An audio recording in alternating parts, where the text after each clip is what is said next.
du sacerdoce. Excuse, la question à poser, de quel sacerdoce sommes-nous?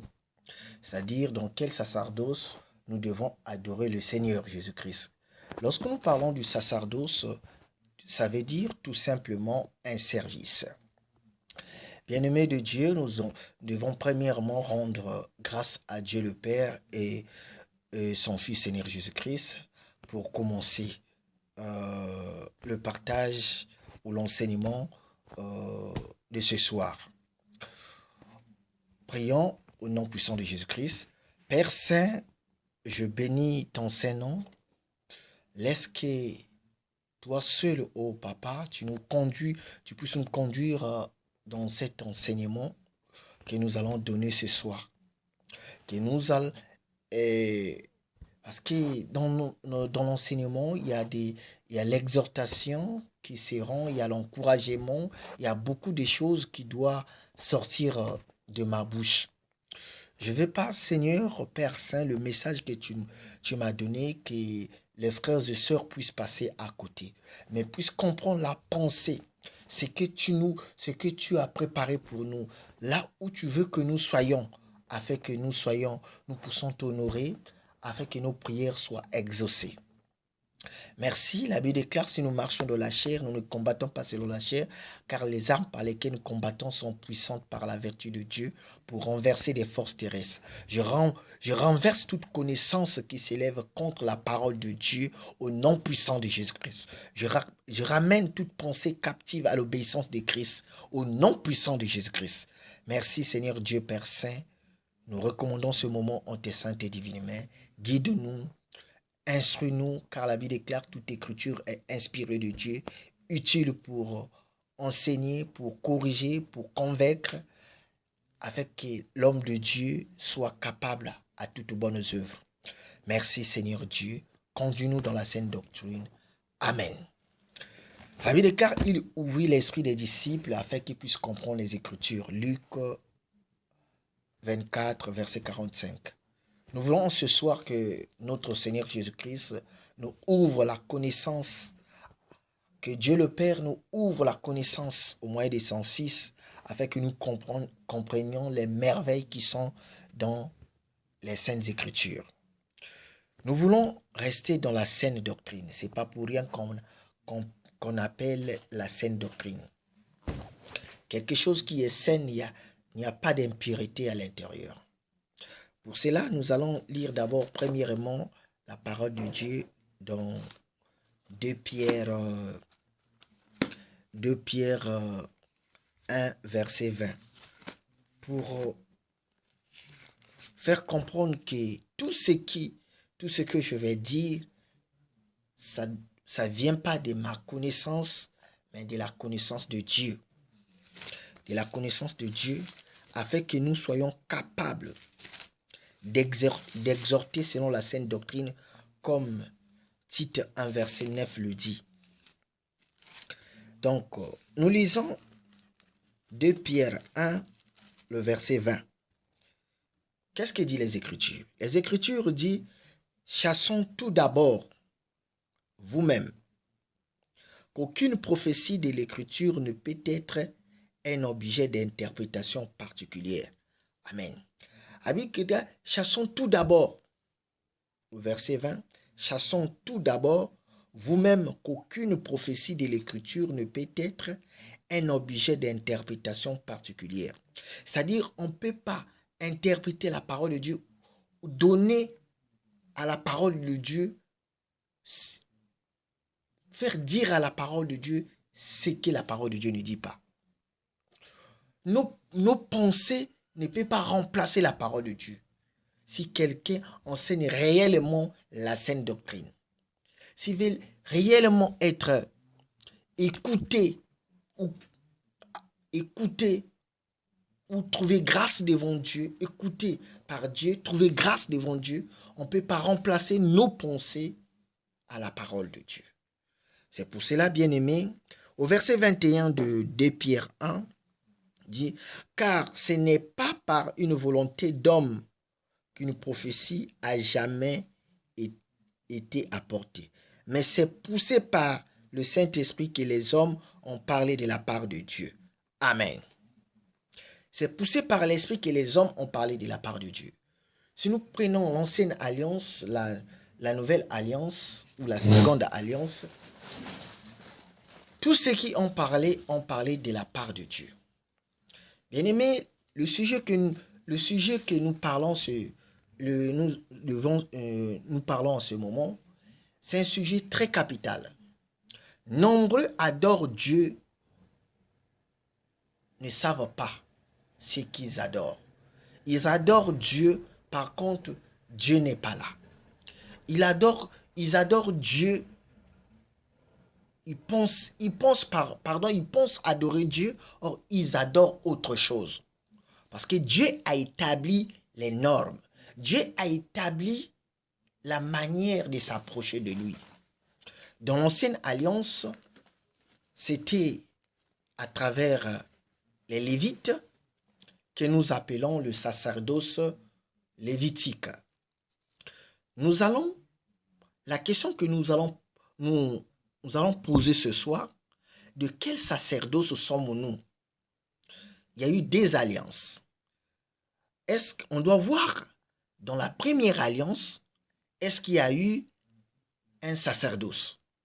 Et dans la seconde alliance que nous sommes, il y a un sacerdoce.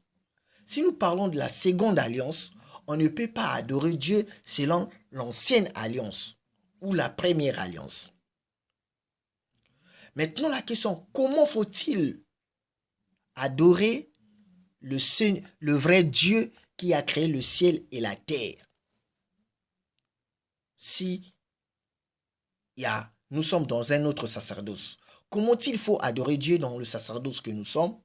Est-ce dans le sacerdoce ou dans le premier sacerdoce ou dans le second sacerdoce qu'il faut adorer Dieu? Ou il faut mélanger les deux? Tout simplement, le sacerdoce veut dire service. Bien-aimés, nous allons répondre à la question. Prenons d'abord la première alliance avant d'aller dans la seconde alliance, là où nous sommes. La première alliance, nous lisons le livre de Exode 24 à partir du 6e verset. Lisons au nom puissant de Jésus-Christ. Moïse prit la moitié du sang qu'il mit dans les bassins, et il répandit l'autre moitié sur l'autel. Il prit le livre de l'alliance et le lut en présence du peuple. Ils dirent: nous ferons tout ce que Yahweh a dit et nous obéirons. Amen. Le verset 8. Moïse prit le sang et il le répandit sur le peuple en disant: voici le sang de l'alliance que Yahweh a faite avec vous selon toutes ses paroles. Donc nous comprenons là, Moïse, après avoir prononcé les paroles que le Seigneur Dieu lui avait données dans l'ancienne alliance, il a pris du sang, car la Bible déclare dans le livre même d'Hébreux 9 que sans l'effusion du sang, il n'y a pas le pardon des péchés, car tout a été sanctifié par le sang. Tout est par le sang. Donc la première alliance a eu naissance par un sang. Des sangs des taureaux, des sangs des boucs, des sangs ce qu'on a sacrifié, des animaux, bref. Et Moïse, en prononçant des paroles de Dieu, prit du sang et il le répandit sur le peuple en disant: voici le sang de l'alliance que l'Éternel a faite avec vous selon toutes ses paroles. Amen. Et ainsi, la première alliance prit naissance. Amen. Maintenant, la première alliance a pris naissance. Verset 9, on dit: Moïse monta avec Aaron, Nadab et Abihu et 70 anciens d'Israël. Ils verrent le Dieu d'Israël sous ses pieds. C'était comme un ouvrage de saphir transparent, comme le ciel lui-même dans sa pureté. Bref, là ils sont montés à la montagne pour recevoir des instructions. Nous voyons maintenant dans la première alliance, il y a eu un service que nous parlons, un service, c'est le sacerdoce. Mais lesquels étaient établis au sacerdoce. Nous lisons Exode 28 à partir du premier verset. Moïse, toujours Moïse, c'est Dieu qui dit à Moïse, faites approcher de toi Aaron, ton frère, et ses fils, et prends-le parmi les enfants d'Israël. Nous comprenons ici là, Dieu choisit Aaron. Et Aaron était la descendante de qui? De Lévi. Donc, Dieu dit à Moïse, prends Aaron et ses fils, prends-le parmi les enfants d'Israël pour les consacrer à mon service dans le sacerdoce. Aaron les fils d'Aaron, Nadab, Abihu, Éléazar et Itamar. Tu feras Aaron, ton frère, des vêtements sacrés pour marquer sa dignité et pour lui servir de parure. Tu parleras à tous ceux qui sont habiles, à qui j'ai donné un esprit plein d'intelligence, et ils feront les vêtements d'Aaron afin qu'il soit consacré et qu'il exerce mon sacerdoce.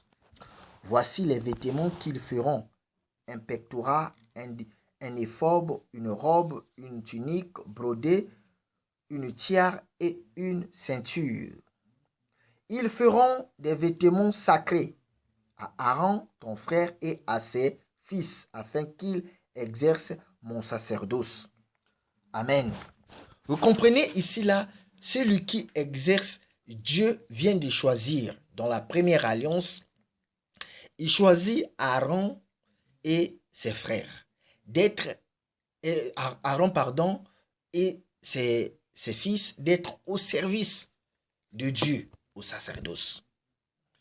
Donc, en choisissant, si nous lisons le verset, le verset 26, 26, nous avons lu 24, on lit 25, 26, vous comprenez, dans Exode 25, 26, 27, le tabernacle, la manière dont les choses étaient disposées dans le tabernacle.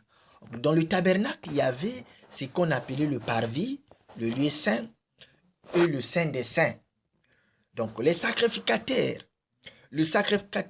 Aaron était censé d'aller faire le service de Dieu dans le Saint des Saints. C'est lui seul qui avait le monopole ou le droit de rentrer dans le Saint des Saints. Les sacrificateurs qui étaient les fils d'Aaron, que nous venons de citer les noms, ils faisaient le service et c'était le parvis jusqu'au Saint, au lieu saint. Et donc, Dieu, c'est Dieu qui choisit. Dieu a établi qui? Dieu a établi Aaron et ses fils. Nous voyons la claire. C'est Dieu qui a établi. Et en établissant, il devait faire le sacrifice. Il les a choisis au milieu des enfants d'Israël. C'est ça l'ancienne alliance. C'est au milieu des enfants d'Israël. Dieu les a choisis. Nous allons lire encore Lévitique 8 pour comprendre afin que nous puissions avancer. le livre de Lévitique.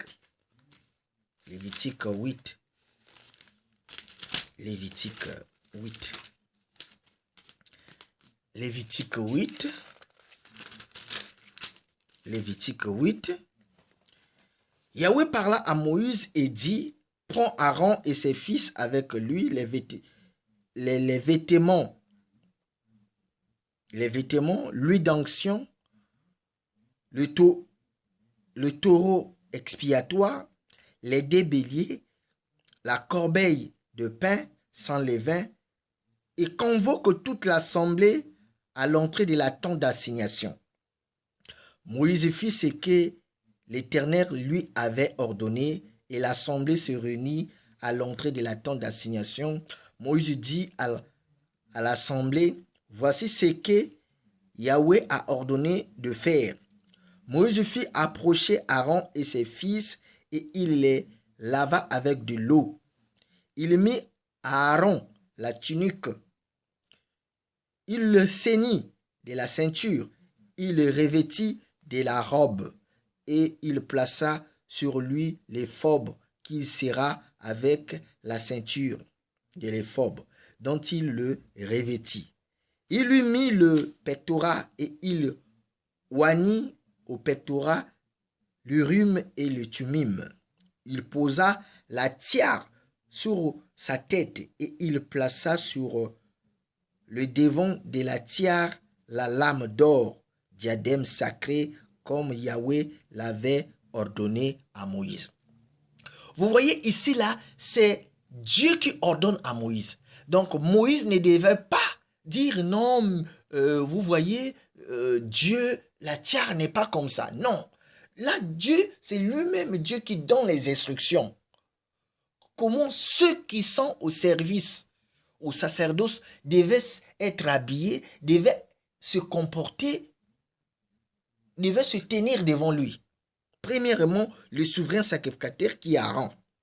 Moïse prit l'huile d'onction, il oignit le sanctuaire et toutes les choses qui y étaient. Il sanctifia et il en fit 7 fois l'expersion sur l'autel et il oignit l'autel et tous ses ustensiles et la cuvette avec sa base afin de les sanctifier. Il répandit de l'huile d'onction sur la tête d'Aaron et l'oignit afin de la sanctifier. Moïse fit aussi approcher les fils d'Aaron. Il les revêtit de tuniques, les ceignit de ceintures et leur attacha des bonnets comme Yahweh l'avait ordonné à Moïse. Et il fit approcher le taureau expiatoire et Aaron et ses fils posèrent leurs mains sur la tête du taureau expiatoire. Moïse l'égorgea, prit du sang et en mit avec son doigt sur les cornes de l'autel tout autour et purifia l'autel. Il répandit le sang au pied de l'autel et le sanctifia pour y faire l'expiation. Amen. Vous comprenez ici là, les gens, Aaron, dans la première alliance, Dieu choisit Aaron et ses fils.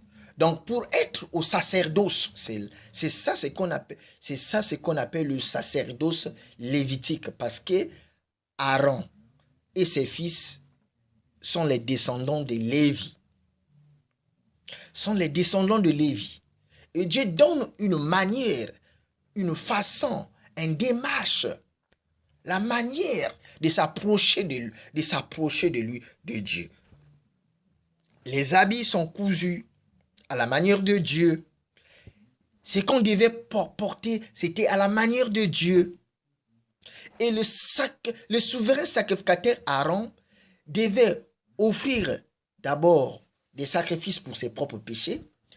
Et ensuite, pendant le jour du grand pardon qu'on appelle le jour du Yom Kippour, il entrait une fois par année dans le Saint des Saints, là où était l'arche d'alliance, parce que dans l'arche d'alliance, il y avait le témoignage de Dieu, ce que Dieu avait fait pour Israël. Dans l'arche d'alliance, vous trouverez un vase d'or où il y avait la manne, vous trouverez le bâton d'Aaron qui était flétri, vous trouverez le bâton d'Aaron, la manne qui était dans le vase, vous trouverez les deux tables d'alliance. Donc c'était le témoignage de Dieu, le témoignage de Dieu pour le peuple d'Israël qui était dans l'arche. Et sur l'arche, la couverte de l'arche qu'on appelait le propitiatoire, c'est-à-dire, bon, qui veut dire faveur, faveur. Donc chaque année, le souverain sacrificateur devait aller dans le Saint des Saints avec le sang d'un agneau, verser cela sur le propitiatoire, afin que la colère de Dieu soit apaisée envers le peuple, afin que le peuple d'Israël puisse se trouver faveur à ses yeux. Et les sacrificateurs s'occupaient du peuple. Donc le peuple ne pouvait plus s'approcher de Dieu. C'est que Dieu avait dit de peur qu'il meure. Maintenant, Aaron et ses fils étaient maintenant chargés du péché du peuple et leur propre péché. Donc, vous voyez même la manière dont le tabernacle, la tente d'assignation était construit, c'était à la manière de Dieu. Lorsque nous lisons Exode 24, Exode 25, Exode 26, 27, vous verrez à l'intérieur ces chapitres.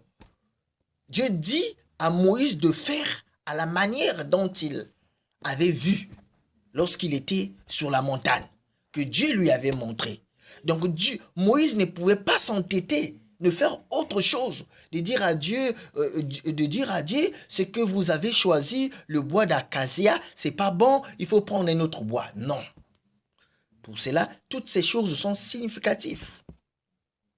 Nous allons parler cela dans d'autres sujets ou d'autres messages. Dieu le plaise. Bien-aimés, nous voyons maintenant là comment en Israël, Dieu a choisi que la tribu de Lévi et a établi Aaron comme souverain sacrificateur. Vous voyez, c'est là où est née la première alliance. Donc, celui qui devait être là, souverain sacrificateur, de génération en génération, jusqu'à attendre la nouvelle alliance, ça devait être Aaron ou sa descendance. Pas d'autres tribus.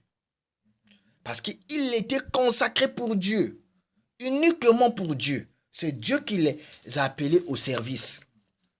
Donc, il ne pouvait pas avoir autre chose, parce que c'est Dieu qui les appelait. C'était que leur service. Hormis les Lévites qui étaient dans d'autres tribus, qui étaient éparpillés dans d'autres tribus. Ici, là, nous parlons parce que celui qui était consacré à servir Dieu, premièrement, il fallait être Lévite. Deuxièmement, il fallait être de la famille d'Aaron, ses enfants ou ses neveux. Donc, vous voyez, ces choses étaient claires. Nous allons lire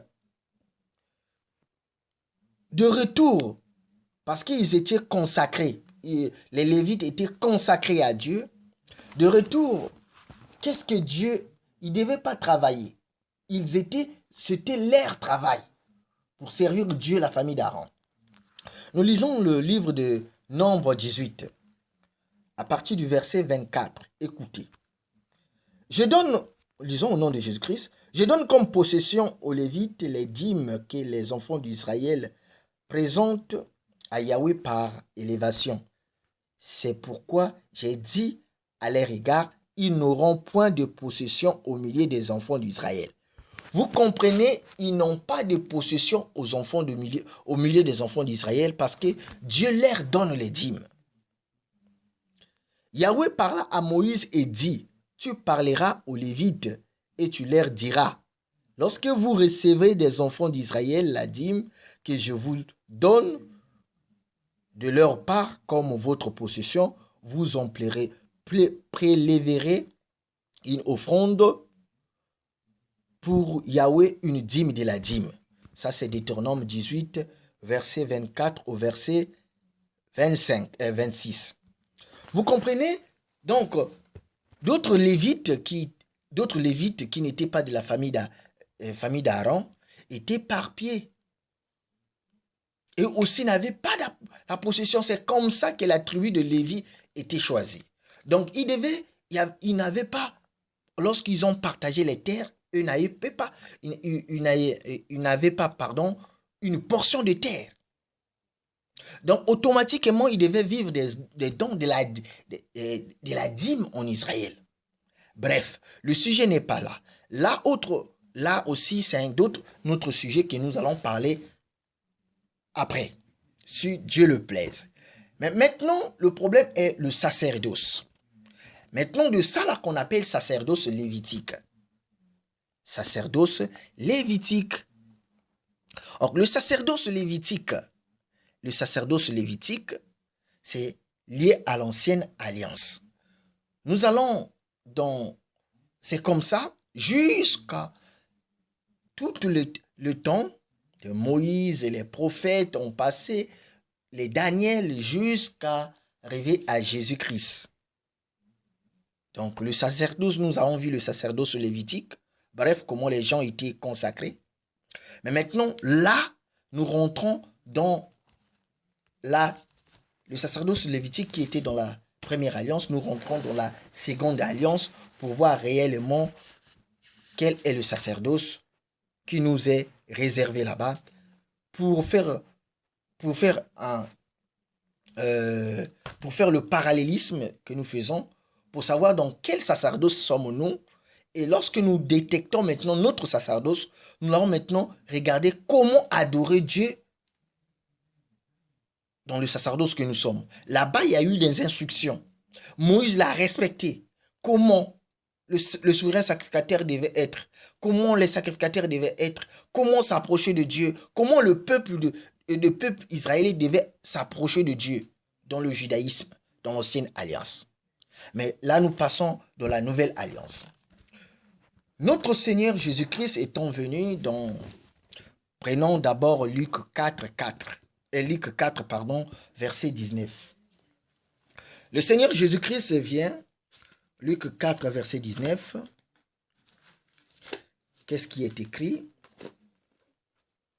Nous allons regarder rapidement, mes frères. C'est des choses très, très importantes. Nombreux adorent le Seigneur Jésus-Christ sans le savoir. C'est-à-dire, ils ne comprennent pas qu'est-ce qu'il faut, comment il faut faire, comment il faut s'approcher de Dieu. Pourquoi? Parce qu'ils sont ignorants. Ils marchent, on se croit être chrétien, par contre, on n'est pas chrétien. Lisons Luc 4, à partir du verset 18. Jésus-Christ arrive pour nous introduire dans la nouvelle alliance. Luc 4, verset 18 à 19. Il est écrit: L'Esprit du Seigneur est sur moi parce qu'il m'a oint pour annoncer une bonne nouvelle aux pauvres. Il m'a envoyé pour guérir ceux qui ont le cœur brisé, pour proclamer aux captifs la délivrance et aux aveugles le recouvrement de la vue.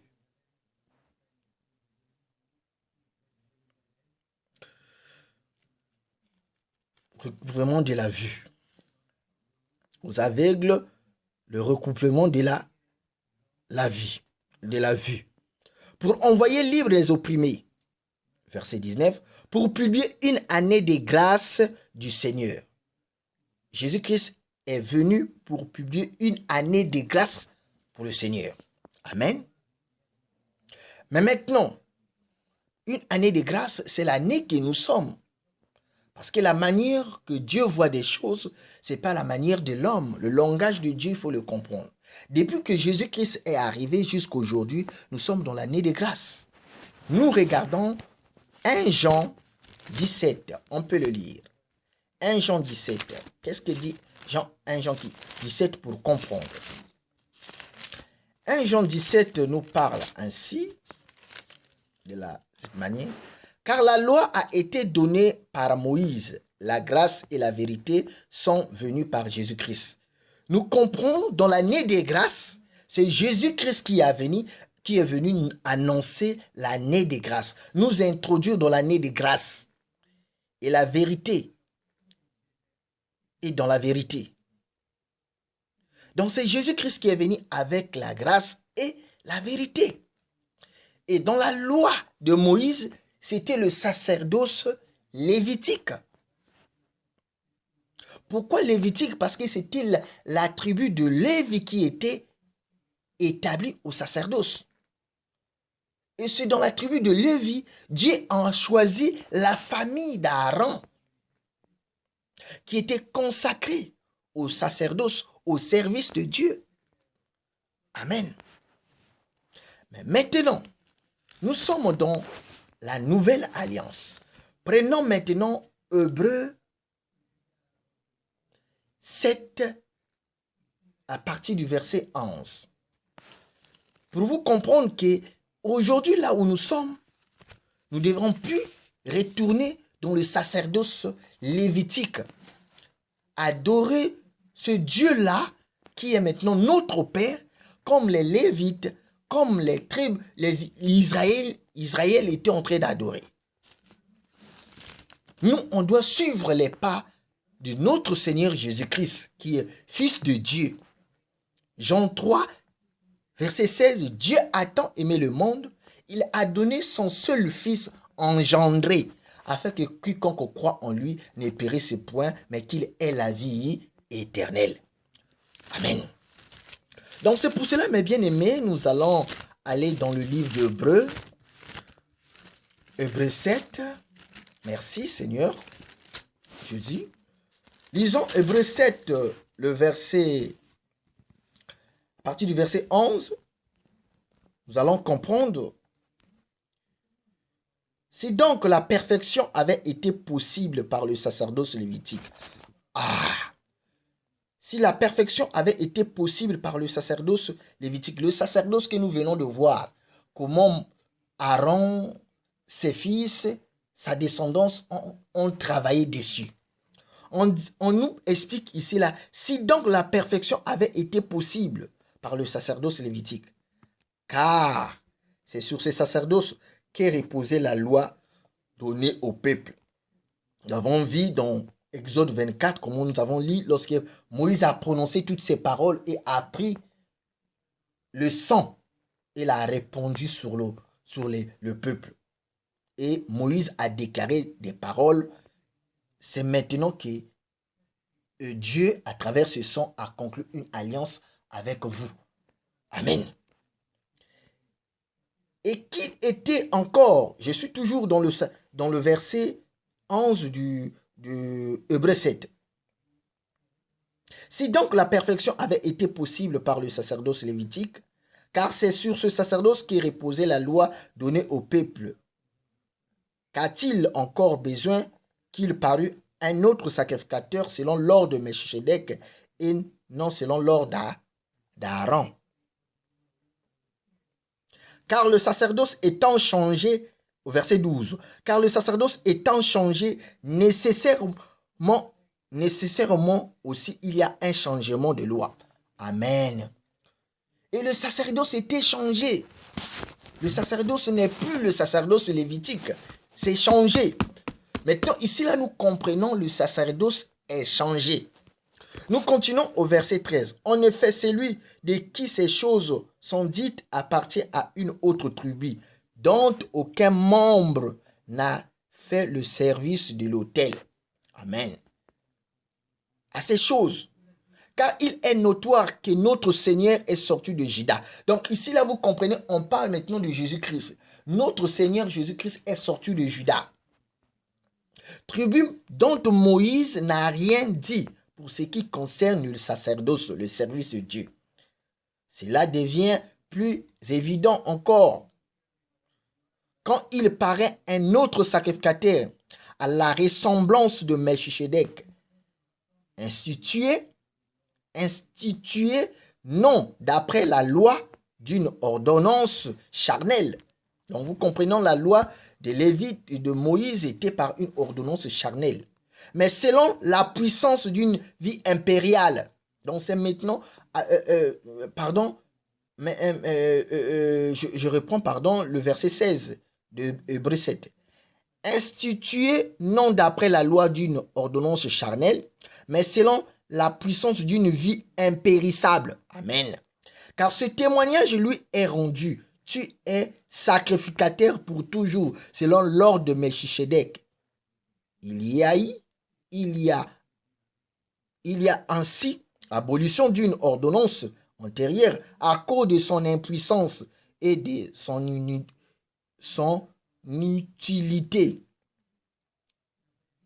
inutilité.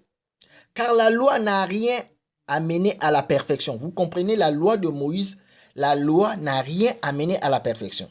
Et introduction d'une meilleure espérance par laquelle nous approchons de Dieu.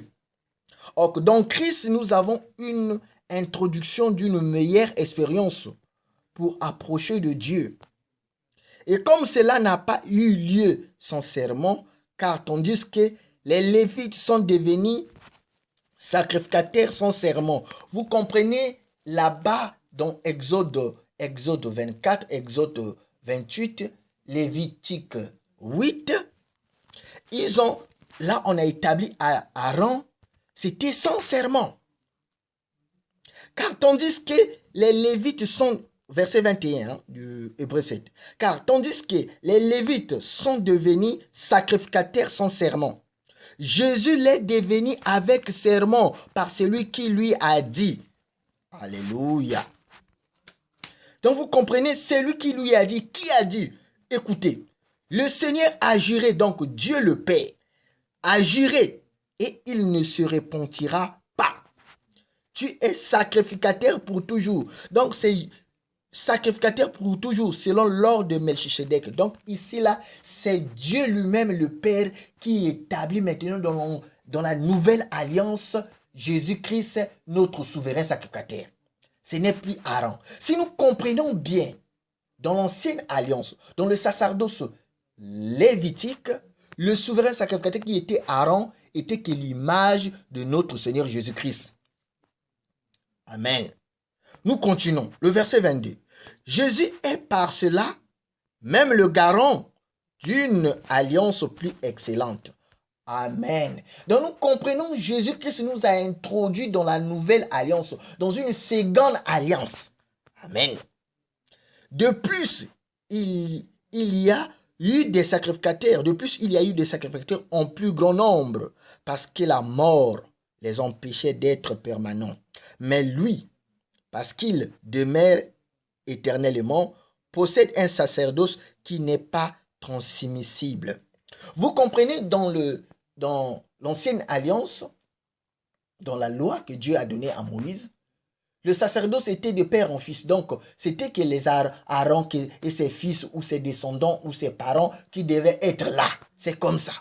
Mais ici, là, pour Jésus-Christ, Jésus-Christ est établi pour Dieu lui-même. C'est fini pour l'éternité. Il ne peut pas donner ça à quelqu'un d'autre. Il ne peut pas donner ça à quelqu'un d'autre. C'est Jésus-Christ qui est souverain sacrificateur. C'est Dieu le Père qui lui a établi. Amen. Donc, son service n'est pas transmis à quelqu'un d'autre. Ou à un ange ou à quelqu'un d'autre. Non. C'est-à-dire, tout simplement, on doit aller à Dieu par Jésus-Christ. On ne doit pas aller à Dieu par un ange, par un parent, à travers un pasteur, à travers un prophète. Non, c'est directement. Jean 14, le verset 6. Jésus-Christ lui-même dit, « Je suis le chemin, la vérité et la vie. Personne ne peut aller au Père que par moi. » Amen. Bien-aimés, écoutez. Au verset 25, toujours Hébreux 7, « C'est aussi pour cela qu'il peut sauver parfaitement ceux qui s'approchent de Dieu par lui, étant toujours vivants pour intercéder à leur faveur. » Vous comprenez, on peut qu'approcher de Dieu par Jésus-Christ. Si vous vous rappelez, je viens en amont, j'ai dit qu'il est le chemin, la vérité et la vie. Personne ne peut aller au Père que par lui. Donc, Jésus-Christ détient un sacerdoce. Et c'est quel sacerdoce? C'est là où nous sommes tous les chrétiens. Nous devons le lire dans le livre de 1 Pierre 2, verset 9. On le lit. Vous, au contraire, vous êtes une race élue, un sacerdoce royal. Amen. Donc nous comprenons par là que dans la nouvelle alliance, dans la seconde alliance, nous sommes dans le sacerdoce royal. Une nation sainte, un peuple acquis, afin que vous annonciez les vertus de celui qui vous a appelé des ténèbres à son admirable lumière. Amen. Bien-aimés, soyez attentifs. Je dois encore relire pour une deuxième fois en commentant. Vous, au contraire, vous qui, les chrétiens, ceux-là qui ont accepté le Seigneur Jésus-Christ, vous êtes une race élue. Nous ne sommes pas n'importe quelle race. Nous sommes une race élue. Dieu nous a élus en Jésus-Christ, en son Fils. Et un sacerdoce royal. Nous sommes un sacerdoce royal. Mais qui a fait de nous un sacerdoce royal? On doit le répondre. On doit lire, on doit le répondre. On continue d'abord. Une nation sainte. Nous sommes une nation sainte. Pas une nation impure. Sainte, c'est-à-dire, il y a une manière de marcher. Il y a une manière de faire des choses. Donc, les commandements que Dieu nous a laissés. Comment il faut marcher? La Bible déclare, celui qui se fait ami du monde est ennemi de Dieu. Donc, on doit être ennemi du monde, ami de Dieu, haïr le monde avec ces choses. On doit marcher comme le Seigneur a marché. On doit imiter. La Bible dit, soyez mes imitateurs, comme moi-même je le suis, de Christ. Amen. Un peuple acquis. Acquis. Qui nous a acquis? C'est Dieu qui nous a acquis par le sang de son Fils, Jésus-Christ. Ça ne vient pas de moi, bien-aimé. Lorsque nous lisons Acte 20, verset 28, la Bible déclare l'église que Dieu a acquis par son propre sang. Donc la nation sainte, c'est l'église du Seigneur. Ce n'est pas les églises des bâtiments que vous voyez, non. Ça, ce n'est pas l'église. Ceux qui appellent le bâtiment église un édifice construit par les mains d'hommes, c'est que la personne n'a pas encore compris. 1 Corinthiens 3,16, vous êtes le temple de Dieu. 1 Corinthiens 6,16, nous sommes le temple du Saint-Esprit. L'Esprit de Dieu en nous. C'est-à-dire, dans l'ancienne alliance, Dieu habitait en maison faite des mains d'hommes. C'était même pas, il n'habitait même pas là-bas, c'était que sa présence. Parce qu'il dit, la terre est mon marchepied, les nuées sont les poussières de mes pieds. Quelle maison me bâtirez-vous? Quel lieu me donnerez-vous pour repos? Toutes les choses ma main l'ont créé. Donc, bien aimé, comprenons que aujourd'hui Dieu habite dans la personne que nous sommes. Lorsque nous réunissons, lorsque les chrétiens, les saints se réunissent, les disciples du Seigneur Jésus-Christ forment une maison spirituelle, c'est ça l'église. Lorsqu'ils sont là, c'est l'église. Lorsqu'ils ne sont pas, c'est pas l'église. L'église n'est pas statique, l'église est dynamique. Amen. C'est pas moi, c'est la Bible qui le dit. 1 Pierre 2,5. Écoutez, bien-aimés. Et vous-même, comme des pierres vivantes, édifiez-vous pour former une maison spirituelle, un saint sacerdoce, afin d'offrir des victimes spirituelles agréables à Dieu par Jésus-Christ. Amen. Donc nous sommes des pierres vivantes. Nous sommes des pierres vivantes, nous ne sommes pas des pierres mortes. Avant, c'était que des pierres mortes. Avant, c'était que les pierres mortes. Il y a un verset, je vais vous lire, Hébreux 3, verset 6. Nous allons comprendre. À partir du verset 5, écoutez Hébreux 3, à partir du verset 5 au verset 6. Pour Moïse, il a été fidèle dans toute sa maison, dans toute la maison de Dieu, pardon, comme serviteur, pour rendre témoignage de ce qui devait être annoncé. Mais Christ l'est comme fils sur sa maison, et sa maison, c'est nous, pourvu que nous retenions jusqu'à la fin la ferme confiance et l'expérience dont nous glorifions. Amen. Vous comprenez par là, la maison de Dieu, c'est nous. C'est nous les pierres vivantes. Dieu n'habite plus la maison que les baptistes, que les gens font des mains d'hommes. Non. Et même dans l'ancienne alliance, il y avait seulement une seule place qu'on pouvait l'adorer. C'était au temple. Avant le temple, c'était de la tente d'assignation, de le tabernacle. C'est là où était sa présence. Mais aujourd'hui, sa présence est au milieu des saints. C'est ça la sainte doctrine, bien-aimé. C'est là où il dit même, là où 2 ou 3 sont réunis en mon nom, je suis au milieu d'eux. C'est pour cela que vous voyez même les apôtres de Christ. C'est dans Éphésiens 2, verset 20. Il est écrit. Vous êtes édifiés par le fondement des prophètes et des apôtres, Jésus-Christ étant lui-même la pierre angulaire. Les apôtres et les prophètes de Christ n'ont pas cherché à bâtir des édifices faits de mains d'hommes. Parce qu'ils savaient que Dieu n'habite pas là-bas. Ils se réunissaient de maison en maison. Parce qu'ils avaient la vision de Dieu. Aujourd'hui, les gens construisent des bâtiments où ce sont des salles d'attente de l'enfer. Où beaucoup vont pour aller se prostituer. Du vagabondage. Beaucoup de distractions. Les gens rentrent pour aller exhiber leurs habits, exhiber leur beauté éphémère. Bien-aimés, faisons très attention aux choses de Dieu. Regardons les choses comme Dieu regarde. Pour ne pas être tribaliste, pour ne pas être raciste, pour ne pas adorer Dieu à côté de la plaque. Pour ne pas se retrouver à côté de la plaque. Or, le sacerdoce royal. Mais maintenant, nous sommes le sacerdoce royal.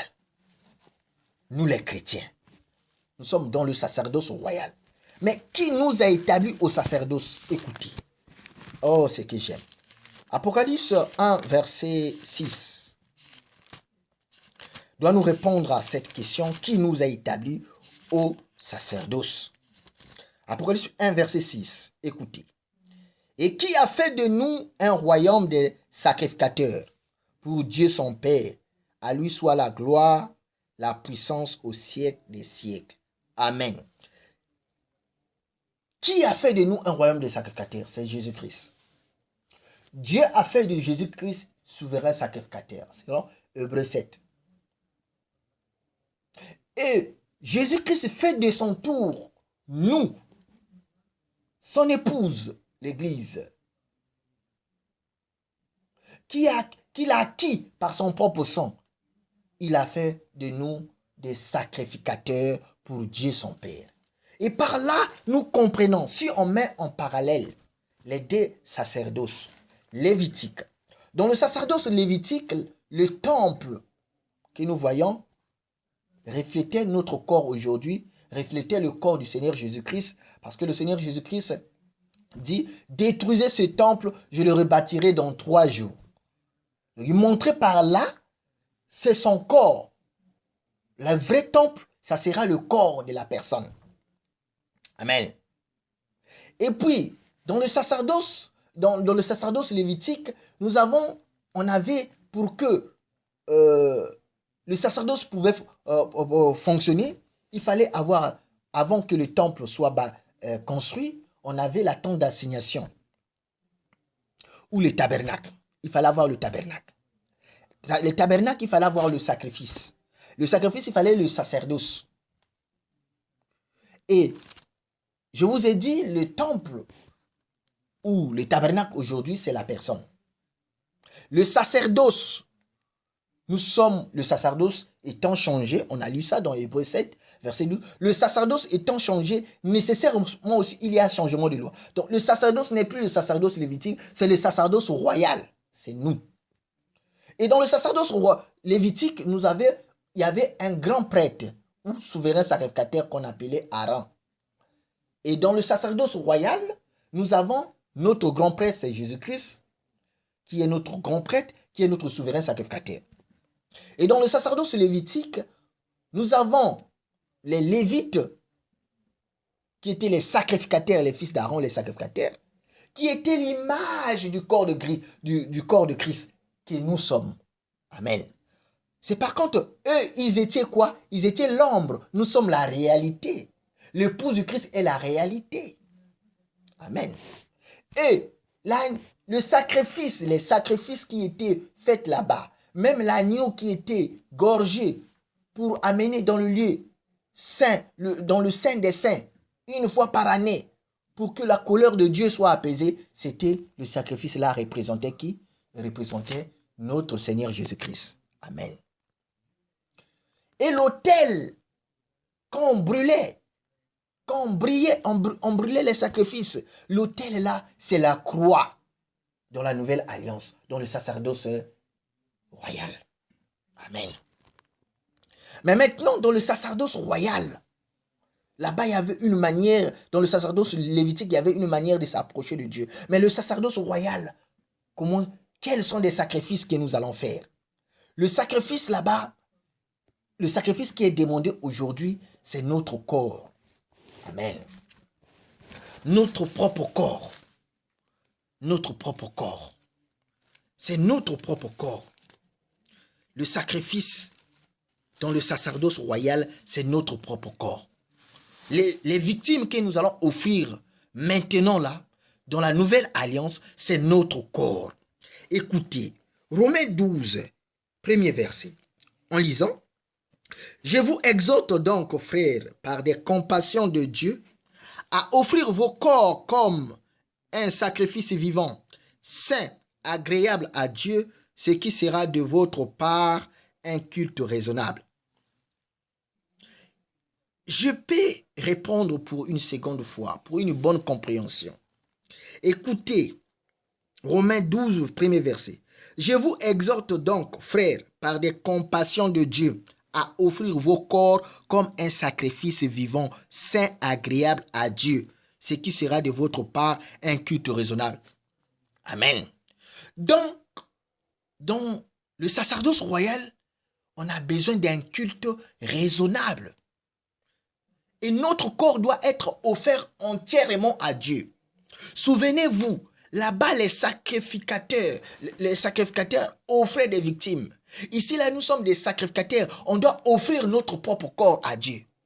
Pourquoi? Parce que nous sommes consacrés à lui. Il nous a acquis par son propre sang. Nous sommes à son service.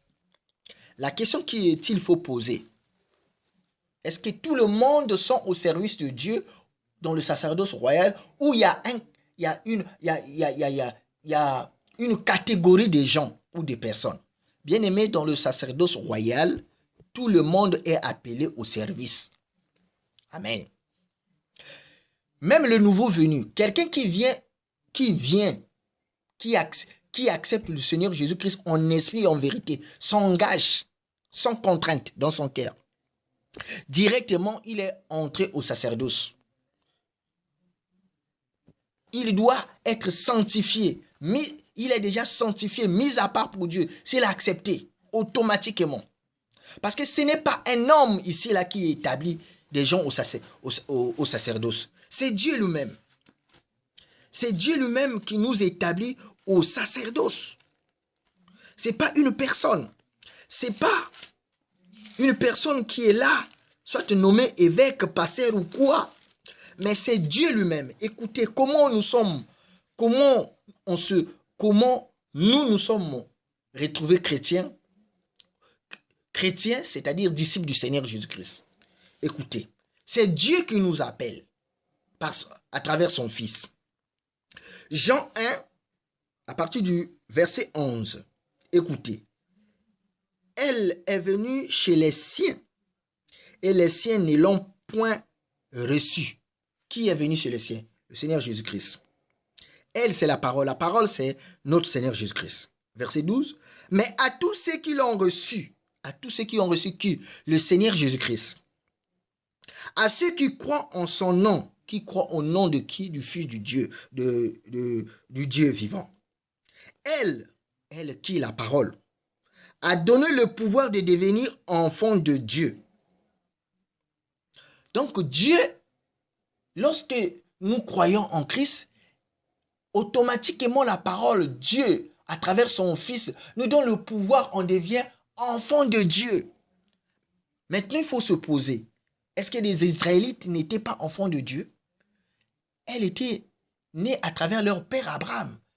Elles sont issues des reins d'Abraham. Or que nous, c'est parce que nous avons cru au Seigneur Jésus. Il dit, elle a donné le pouvoir de devenir enfants de Dieu, lesquels sont nés, on nous dit, non du sang. Pour les Israélites, pour qu'ils soient enfants de Dieu, dans les 12 tribus d'Israël, le sang a coulé, ni de la volonté de la chair. C'est leur patriarche, leur père Abraham, par la volonté de la chair. Il a cherché jusqu'à avoir Ismaël. Il dit à Dieu, oui, tu m'as donné, j'ai déjà eu Ismaël. Dieu dit non, ce n'était pas ça. C'est toi-même qui as désiré. Pour moi, je t'ai dit, je vais te donner un enfant. L'enfant de l'alliance. Vous comprenez? Donc, par sa volonté, Abraham aussi a cherché. Ni de la volonté de la chair, c'était de la chair, ni de la volonté de l'homme. Donc, même nous, ici, là, ce n'est plus de la volonté de l'homme pour être enfant de Dieu. Ce n'est pas ton pasteur. C'est pas parce que vous dites mon pasteur. Le pasteur, mon pasteur. Ce n'est pas ton pasteur. Le vrai pasteur, notre pasteur, c'est Jésus-Christ. C'est un ancien de l'église, c'est un ancien dans l'assemblée, on le respecte. Mais ce n'est pas ton pasteur, ton pasteur. Le vrai, c'est Jésus-Christ. Amen. Mais maintenant, écoutez, ce n'est pas de la volonté de la chair, ni de l'homme, de la volonté de l'homme. Donc, ce n'est pas de la volonté de l'homme que nous sommes déclarés fils de Dieu. C'est de Dieu lui-même. Parce que nous avons reçu son Fils. Nous avons cru au nom de son Fils. Automatiquement, nous sommes enfants de Dieu. Nous sommes entrés dans le sacerdoce royal. Nous sommes sacrificateurs. C'est Jésus-Christ qui fait de nous maintenant un royaume des sacrificateurs. Pour qui? Pour Dieu son Père. Amen. Et automatiquement, nous allons marcher comme Dieu déclare, comme Dieu veut. Consacré pour lui. Hébreux 12, 14. Cherchez la paix avec tous et la sanctification sans laquelle personne ne verra Dieu. On doit être sanctifié, abandonner le péché. L'adultère, la cupidité, le vol, l'escroquerie, la sorcellerie, la magie, l'occultisme. Ces choses, on doit les rejeter. On doit vivre pour Dieu. Bien-aimés, comme aujourd'hui nous voyons le monde est pervers. Les gens se conforment au monde. Les gens vendent leur vie. L'homme appelle le bien mal, le mal bien. L'homme est en train d'aller avec un autre homme pour les désirs du monde, pour les biens éphémères. Il y a des enfants qui vendent les parents. Leurs parents pour avoir l'argent. Ce qui est de la boue, ce qui est de la ferraille. À cause des voitures et biens de ce monde. Les gens vendent les gens. Malheur à vous. Bien-aimés, si vous retrouvez dans les situations quelconques, répentez-vous. Bien-aimé, de quoi bon à un homme de gagner tout le monde et de gagner tout ce monde et de perdre son âme? Avoir des maisons, des voitures, tu en as eu. Avoir peut-être acheté ce que tu veux désirer. Tu en as eu, mais tu perds ton âme pour l'éternité. Pour l'éternité, loin de la face de Dieu. Imaginez. Bien-aimés, nous exhortons. L'enfer n'a pas été fait pour les hommes, a été fait pour le diable. Bien-aimés, choisissons la voie de Dieu. Mieux vaut un morceau de pain sec en paix qu'avoir une maison pleine de viande et avec des querelles, avec la sorcellerie, la magie, l'occultisme, le satanisme. Avoir le sang des humains, quelqu'un que Dieu a créé en main pour les biens de ce monde éphémère qui seront passagères. Bien-aimés, revenons à nos moutons, à la parole là où nous sommes. Nous parlons cela parce que nous voyons la jeunesse est trompée. Le sacerdoce, là où nous sommes. Et qui nous a introduits dans le sacerdoce? Qui nous a introduits dans l'alliance que nous sommes? C'est notre Seigneur Jésus-Christ. Notre Seigneur Jésus-Christ nous a introduits dans l'alliance. Dans le temps dans la grâce. C'est notre Seigneur.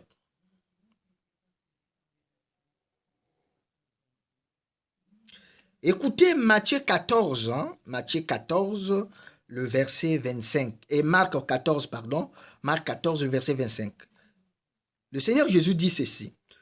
Je vous le dis, en vérité, je ne boirai plus jamais du fruit de la vigne jusqu'au jour où je le boirai nouveau dans le royaume de Dieu. Amen. Verset 24, on peut lire le verset 24. Et il leur dit, ceci est mon sang. Voilà. C'est là où je cherchais. Gloire à Dieu. Marc 14, verset 24. Et il leur dit, ceci est mon sang, le sang de l'alliance qui est répandu pour plusieurs. Donc, le sang dans la nouvelle alliance, imaginez-vous rappelez-vous, lorsque nous avons introduit cet enseignement dans Exode 24, nous avons vu lorsque Moïse a lu la parole de Dieu, le livre, il a répandu sur le peuple le sang. Vous voyez ici là, pour ouvrir la porte à la nouvelle alliance, là où nous sommes, Jésus-Christ, c'est par le sang aussi, il a ouvert la porte.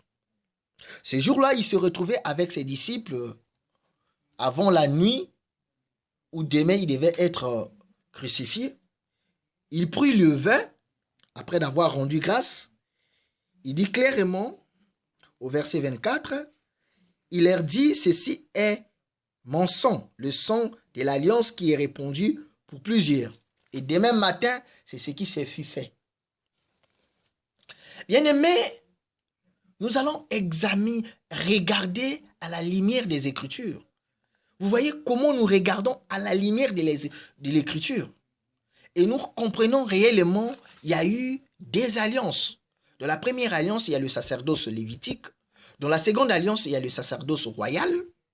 Et dans le sacerdoce royal, c'est là où nous sommes.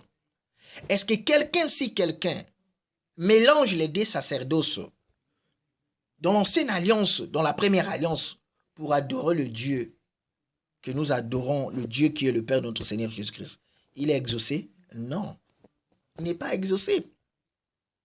Et il n'est pas exaucé. Pourquoi? Parce que Dieu, dans la seconde alliance, Dieu a donné une démarche pour s'approcher de lui. Nous avons lu dans le livre d'Hébreux, Hébreu, Hébreu, Hébreu 7, Hébreu 7, à partir du verset 25, nous avons lu ceci. C'est aussi pour cela qu'il peut sauver parfaitement ceux qui s'approchent de Dieu par lui, étant toujours vivants pour intercéder en leur faveur. Donc, Jésus-Christ nous sauve lorsque nous approchons de Dieu, par lui. Donc, dans la nouvelle alliance, dans le sacerdoce royal, on peut qu'approcher de Dieu par Jésus-Christ. On ne peut pas s'approcher de Dieu par un homme. Ça, c'est la religion. Ça, c'était le sacerdoce lévitique. Dans le sacerdoce lévitique, il y avait une dynastie. La dynastie d'Aaron pour siéger au sacerdoce. Ici, là, dans notre Seigneur Jésus-Christ, qui est issu de la tribu de Juda, il a fait de nous un royaume des sacrificateurs. Et c'est par la volonté de Dieu que nous sommes maintenant déclarés fils de Dieu. Ce n'est plus par une volonté d'homme. C'est pour cela dans 1 Timothée 2,5, il y a un seul Dieu qui est le Père de notre Seigneur Jésus-Christ. Un seul médiateur entre Dieu et les hommes, Jésus-Christ homme. Personne ne peut être médiateur entre vous. Donc vous ne pouvez pas être là, courir derrière des hommes. On doit se soutenir les uns des autres. Quelqu'un n'est pas là avoir du professionnalisme devant des gens. Que vous êtes des laïcs ou ceux qui viennent sont des laïcs qui ne connaissent absolument rien et lui qui est là, soi-disant formé par la théologie, qui est une science humaine, qui étudie Dieu, qui n'a rien à voir avec le vrai Dieu, parce que le vrai Dieu se révèle. Et les révélations, on s'affermit à travers la Sainte Écriture. Bien sûr, il y a toujours, nous examinons à base des Écritures, il y a des anciens, ceux qui sont humbles, ceux qui ont reçu la lumière des Écritures, qui nous enseignent, ou qui enseignent ceux qui sont là. L'objectif, ce n'est pas les gens là qui sont enseignés, restent toujours sur place, en train d'écouter. Non. L'objectif que leurs dons aussi se manifestent. Les dons de guérison, de miracles, de prophétie, de parler en langue, des diverses grâces, des grâces excellentes et des dons parfaits. Ce n'est pas pour le pasteur, c'est pour tout le monde. Et ceux-là qui ont établi le pasteur au-dessus des autres, c'est les pentecôtistes. Il n'y a rien à voir avec l'église du Seigneur, le vrai église du Seigneur. Lorsque nous lisons la Bible, nous voyons ces choses. L'église n'a jamais été dirigée par l'Assemblée de Dieu, pardon. Je ne peux pas parler le mot église. Église, ce n'est pas un bâtiment. C'est-à-dire l'Assemblée des saints qui adorent le Seigneur Jésus-Christ en esprit et en vérité. Ceux qui sont appelés hors du monde, dont le fondement est apostolique, qui sont dans le sacerdoce royal. Ceux-là adorent le Seigneur en esprit et en vérité. Donc nous comprenons par là, ce n'est pas un homme qui a dû tout faire. La Bible nous montre des bases lorsque vous vous réunissez. Si quelqu'un a un chant, une parole de connaissance, une révélation, tout se fasse en respectant les Écritures, en respectant ceux qui sont là, en coordonnant les anciens. C'est ce que nous voyons. Nous ne voyons pas, pardon. Nous voyons maintenant les gens sont soi-disant, ils appellent les églises, les bâtiments, c'est étrange.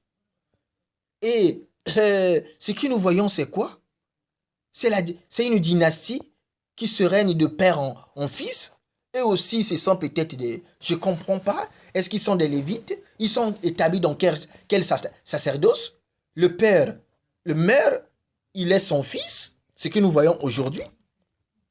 Ce sont leurs épiceries, leurs entreprises, les salles d'attente de l'enfer, parce qu'ils entretiennent leur bas-ventre pervers.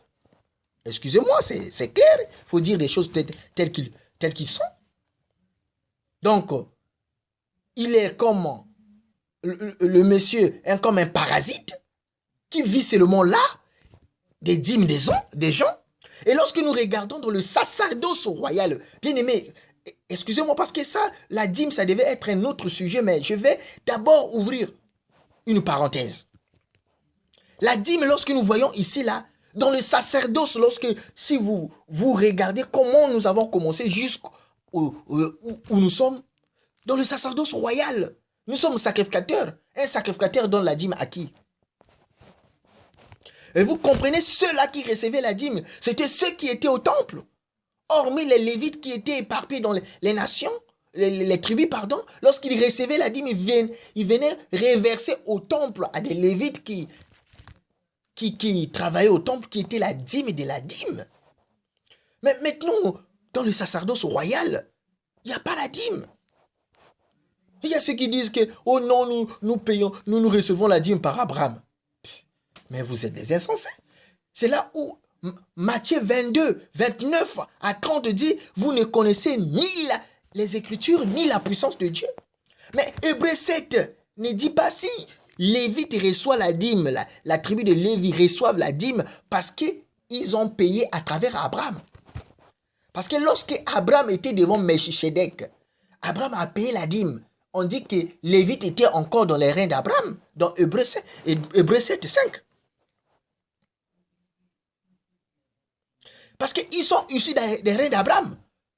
Nous ne sommes pas issus des reins d'Abraham, le sacerdoce royal. Nous sommes issus de la promesse d'Abraham, de Christ, de la postérité d'Abraham, de Christ. Galates 3, 16 le dit. Postérité d'Abraham. On ne dit pas des postérités, mais une seule postérité, c'est-à-dire à Christ. C'est à travers Christ que Dieu nous appelle fils.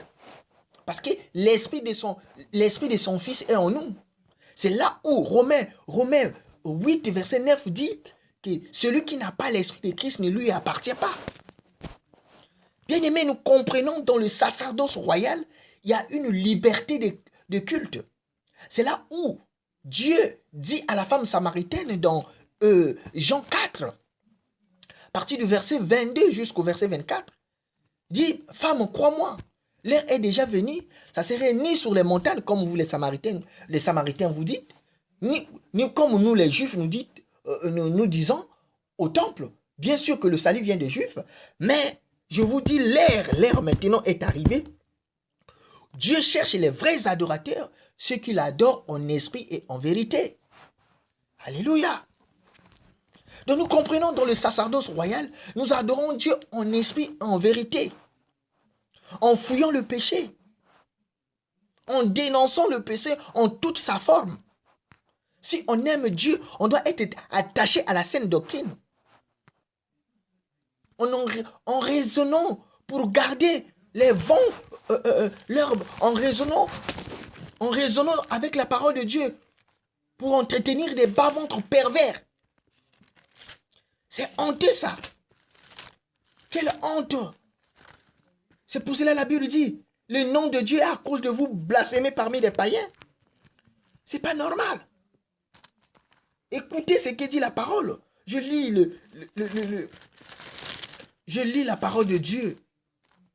Le livre des Thessaloniciens, 1 Thessaloniciens 2, à partir du verset 3. Écoutez. Car notre prédication ne repose ni sur l'erreur. Mais aujourd'hui, nous voyons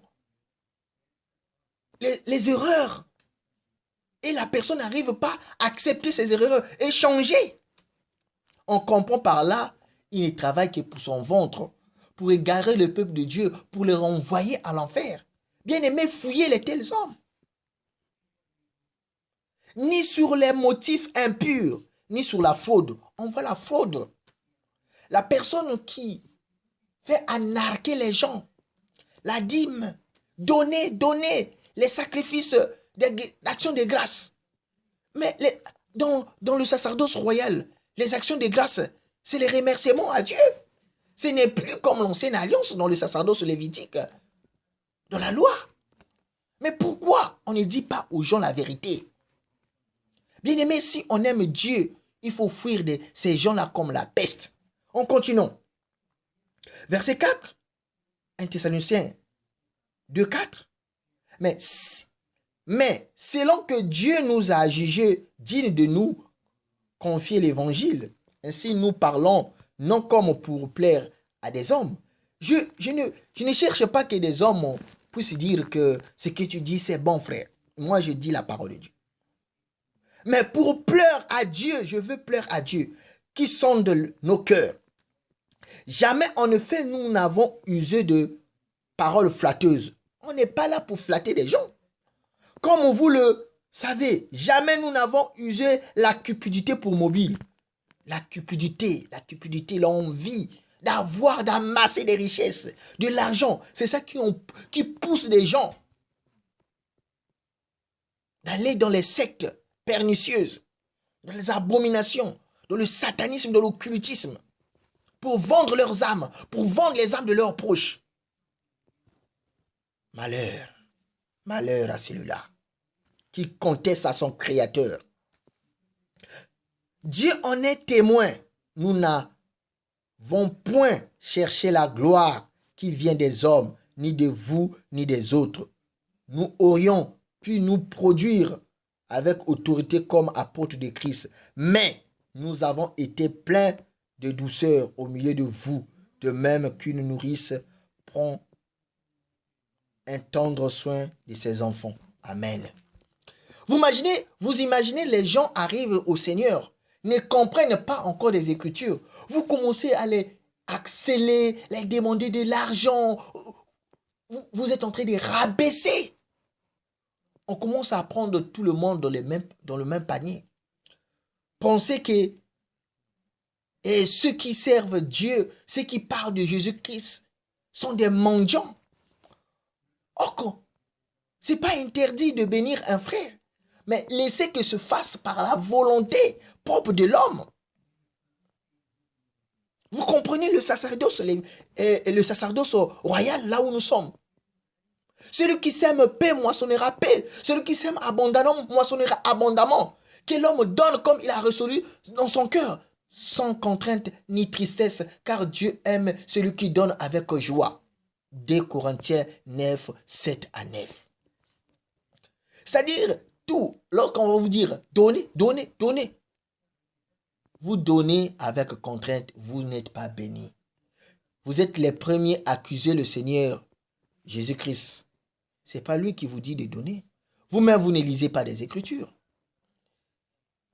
Paul, Dieu l'a choisi, a mis en lui sa parole, la puissance.